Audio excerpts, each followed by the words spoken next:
यकीन भी नहीं करती थी कि मैं आपको बोलूँ मैं जिम जा रही हूँ या मैं वॉक कर रही थी। नहीं, मैं बहुत लेजी पर्सन हूँ, मैं बिल्कुल कुछ नहीं कर रही थी। देन जब एलर्जीज के बाद में ना, जब मुझे स्टमक पेन रहने लगा अचानक से, मैंने उस चीज को भी, पहले तो किसी को भी अगर नॉर्मल स्टमक पेन होगा ना तो वो घर में ही अपना हाजमा खा ली, कुछ भी खा ली, उस चीज पे जाएगा, पहले कोई नहीं जाके सीधा डॉक्टर के पास जाएगा।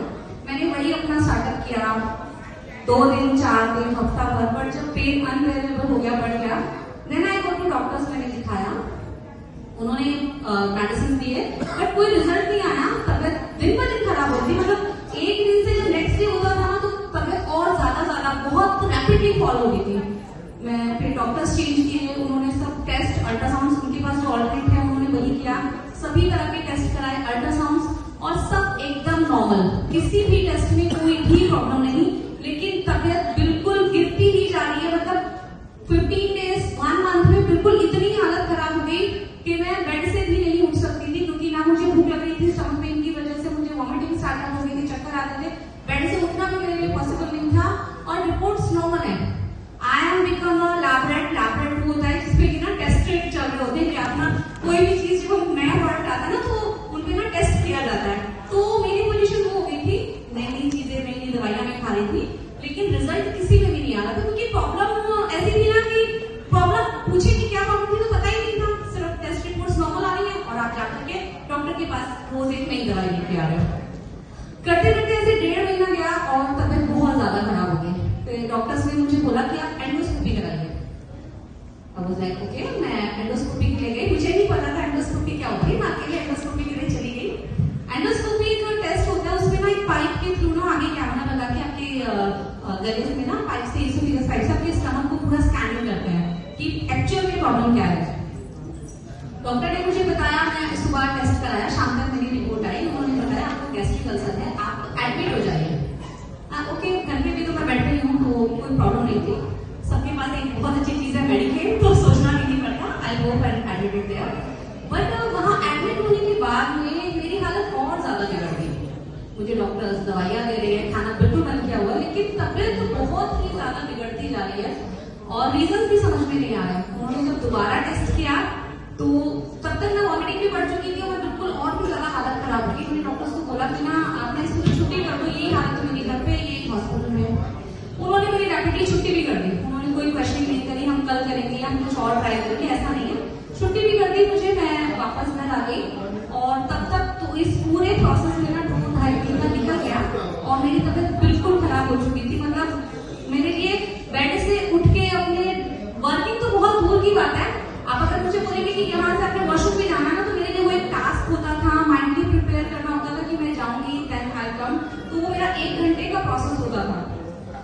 देन मैं इन सब चीजों से ना बहुत ज्यादा परेशान हो चुकी थी, बिकॉज आपको कुछ दिख नहीं रहा है, आपको प्रॉब्लम भी नहीं पता कि प्रॉब्लम क्या है, इलाज तो फिर आप तब करेंगे ना जब आपको प्रॉब्लम पता लग जाएगी।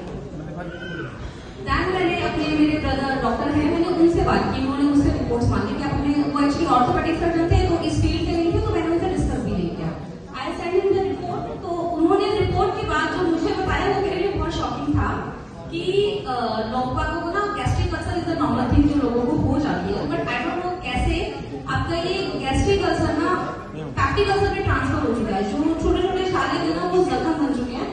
और एलोपैथी में इसका कोई बेसिक ट्रीटमेंट नहीं है, आपकी जो सिचुएशन है उसका लास्ट इलाज ये हो सकता है कि आपको सर्जरी के लिए जाना पड़े, और आपकी हालत ऐसी नहीं है कि डॉक्टर आपको सर्जरी रेकमेंड करेंगे। एंड सर्जरी का भी अगर आप जाते हो तो आपके 10% चांसेस है सर्वाइव करने के, लेकिन अगर आपने सर्वाइव भी किया तो 100% चांसेस है कि विद इन 1 मंथ आपकी प्रॉब्लम इससे भी ज्यादा खराब हो जाएगी और आप इससे भी ज्यादा बुरी हालत में होंगे।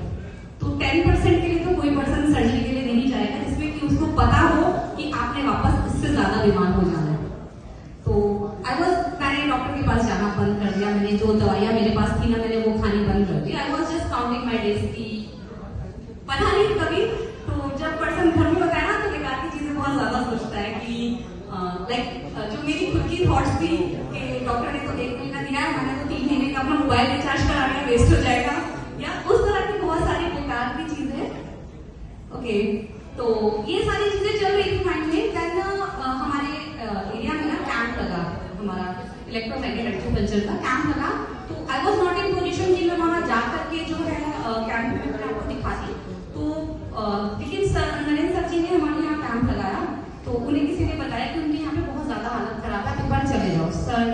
Comes to my house, but मेरी इतनी पोजीशन में नहीं थी कि मैं उनसे मिलने के लिए बेड से उठ करके जा सकती। मैं उनसे फर्स्ट टाइम में नहीं मिली।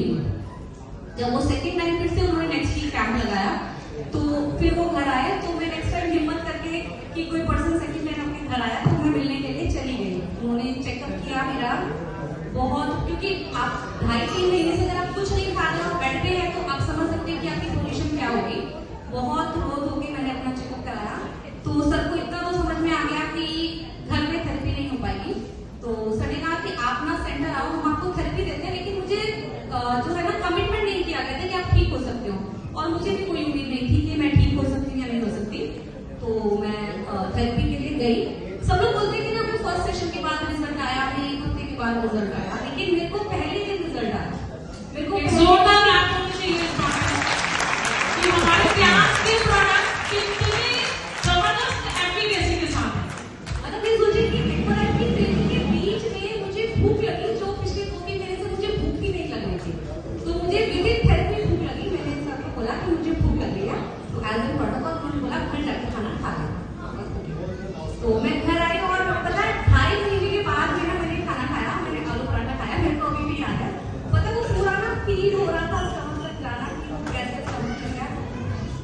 तो इस तरह से जो ना, और वो चीज बहुत मेरे लिए मेमोरेबल है, जो पर्सन